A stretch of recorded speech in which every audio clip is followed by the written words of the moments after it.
నేను చెప్తా ఉన్నా అధ్యక్ష, అక్కడే సిటీ సెంట్రల్ లైబ్రరీలో ముఖ్యమంత్రి గారికి ఉప ముఖ్యమంత్రి గారికి మా పార్టీ తరపున తెలంగాణ యువత తరపున 1,00,000 మందితో పౌర సన్మానం కూడా పెడతామని చెప్పి నేను చెప్తా ఉన్నా అధ్యక్ష. అధ్యక్ష ఈ రకంగా చెప్తాను అధ్యక్ష. 10 ఏళ్ళు కూడా ఏం చేసినామో చెప్తాను. ఇంత అద్భుతంగా అసెంబ్లీని పక్కదారి పట్టిస్తున్నారంటే ఆయన వాగ్దాటితోటి 10 ఏళ్లల్లా మరి గత తెలంగాణ ఉద్యమంలో ఇంటికో ఉద్యోగం ఇస్తామని చెప్పి మోసం చేసి మీరు ఉస్మానియా యూనివర్సిటీకి 10 ఏళ్లలో పోలేని పరిస్థితి తెచ్చుకున్నది మీరు. ఆయన చెప్పే ఉద్యోగాల కథ ఎట్లున్నదంటే కోట శ్రీనివాస్ గారి యొక్క కోడి కథ. నోటిఫికేషన్లు ఇస్తే ఇచ్చుడు, ఈసారి మళ్ళీ ఓట్లు వేస్తే మళ్ళీ తర్వాత ఉద్యోగాలు ఇస్తాం, అట్లా అట్లా ఆశ పెట్టుకుంటా మీరు మోసం చేసుకుంటూ వచ్చారు. మరి ఆ 34,000 ఉద్యోగాలు 10 ఏళ్ళ అధికారంలో ఉండి మరి మీరు ఎందుకు ఇవ్వలేకపోయారని చెప్తున్నా. ఎందుకు ఇవ్వలేదు? ఇంకొకటి, దాదాపుగా ఈ రోజు వరకు మా నోటీస్కి వచ్చింది డబుల్ పెన్షన్స్ అంటే సర్వీస్లో ఉండి రిటైర్డ్ అవ్వడమో లేదా వాళ్ళ కుటుంబానికి వచ్చేటువంటి 20,000, 1,00,000 ఇట్లాంటి పెన్షన్స్ తీసుకునే వాళ్ళు మీ హయాంలో దాదాపుగా ఇప్పటి వరకు మాకు వచ్చినాయి 5,600 లిస్టు.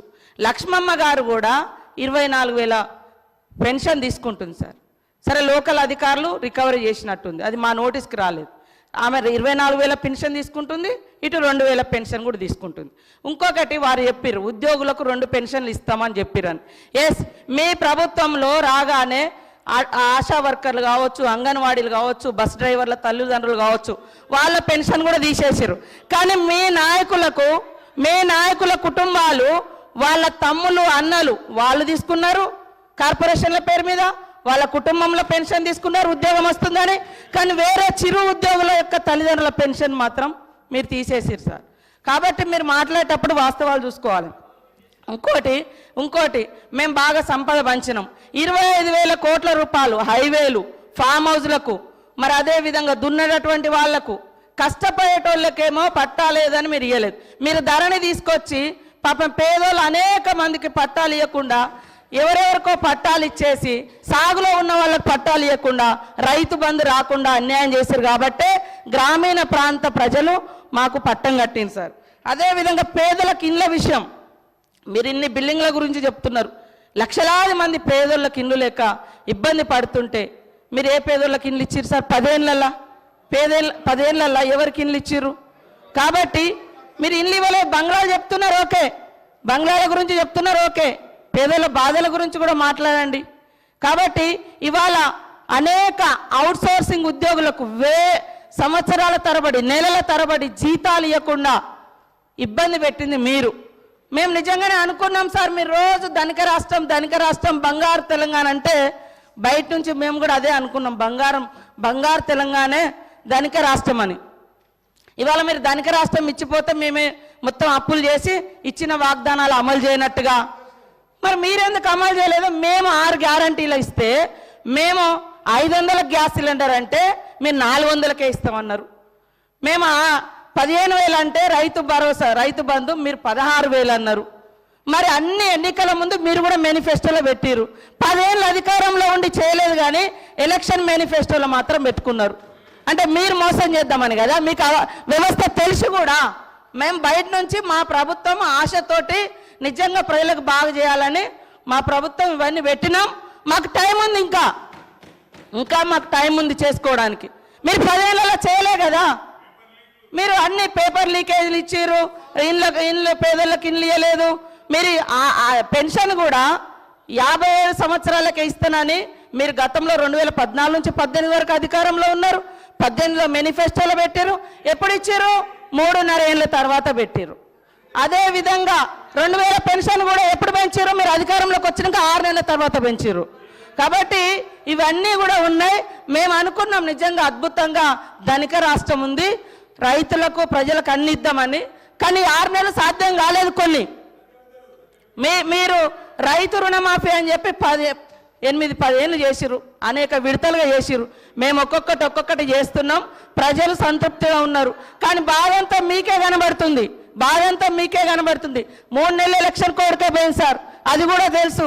కానీ పదే ఇవ్వలేదు. ఇవ్వకుండా మాకు ప్రజలు బుద్ధి చెప్పేటప్పుడు చెప్తారు. ఖచ్చితంగా ఇచ్చిన మాటకు మేము కట్టుబడి ఉంటాం. కొద్దిగా ఓపికతో ఉండండి. మీరు కూడా చాలా చేయలేదు, కానీ మేము చేస్తాం. మేము చేస్తాం. సార్ మంత్రులు ఇట్లా డిస్టర్బ్ చేస్తే అధ్యక్ష ఓపికతో ఉండమంటున్నారు. ఓపిక ఉండాల్సింది మంత్రులకు, ట్రెజరీ బెంచెస్కి, మాకు కాదు అధ్యక్ష. ప్రజల తరపున అడగడమే మా ధర్మం. 100 రోజుల్లో చేస్తామని హామీలు ఎవరు ఇవ్వమన్నారు? 100 రోజుల గడువు ఎవరు పెట్టమన్నారు? మేము అడిగినామా, ప్రజలు అడిగినరా? మీరు ఓట్ల కోసం అడ్డగోలు మాటలు చెప్పి 100 రోజుల్లో అన్ని చేస్తామని బిల్డప్లు ఇచ్చి ఇలా అడిగితే కంగారు ఎందుకు పడుతున్నారు అధ్యక్ష? మాకు 5 ఏళ్ళు టైం ఉందంటుండ్రు. మరి ఎలక్షన్ హామీలలో అట్లే చెప్పేది, 5 ఏళ్లలో చేస్తామని చెప్పేది. 100 రోజుల్లో చేస్తామని ఎవరు చెప్పన్నారు? వారు చెప్పారు కాబట్టి చెప్తున్నా అధ్యక్ష. వారు అన్నారు అధ్యక్ష, వారు అన్నారు ఆసరా పెన్షన్లు. అవును అధ్యక్ష, మీరు మాకు 200 రూపాయల పెన్షన్తో అప్పచెప్పిపోతే 2014 10 రెట్లు పెంచి 2000 చేసింది కేసీఆర్. ఆడపిల్లలకు పెళ్లిలకు మీరు ఒక్క పైసని ఇయ్యలే, 1,116 ఇచ్చింది కేసీఆర్. రైతులకు మీరు ఎన్నడూ ఒక్క పైస ఇయ్యలే. రైతులకు పెట్టుబడి భారతదేశంలో స్వాతంత్రం వచ్చిన తర్వాత మొట్టమొదటిసారి 72,000 కోట్ల రూపాయలు ఇచ్చింది కేసీఆర్. అధ్యక్ష ఏమి చేయలేదని మాట్లాడితే మాకు అవకాశం ఏంటి, ఇంకో గంటన్నర చెప్తాం. మంత్రి గారు కాబట్టి వారు ఏమైనా చెప్పొచ్చు అనుకుంటే కుదరదు అధ్యక్ష. వారు అన్నారు ఉద్యోగాలు ఎన్ని ఇచ్చారు. అధ్యక్ష నేను మంత్రి గారికి చెప్తా ఉన్నాయి, నేను వారికి పంపిస్తాను. నాకు తెలుసు మీరు అడుగుతారని. మా ప్రభుత్వం ఉన్నప్పుడు అధ్యక్ష 2,32,000 ఉద్యోగాలకు మేము నోటిఫికేషన్లు ఇచ్చాము. 1,60,083 ఉద్యోగాలు భర్తీ చేసినాము. ఇంకొక 40,000 ఉద్యోగాలు ఈ రోజు మీరేవైతే కాగితాలు ఇచ్చి ఫంక్షన్లు చేసుకుంటున్నారో అవన్నీ గత ప్రభుత్వంలో ఇచ్చినాయే, మీరు ఇచ్చినాయి కాదు.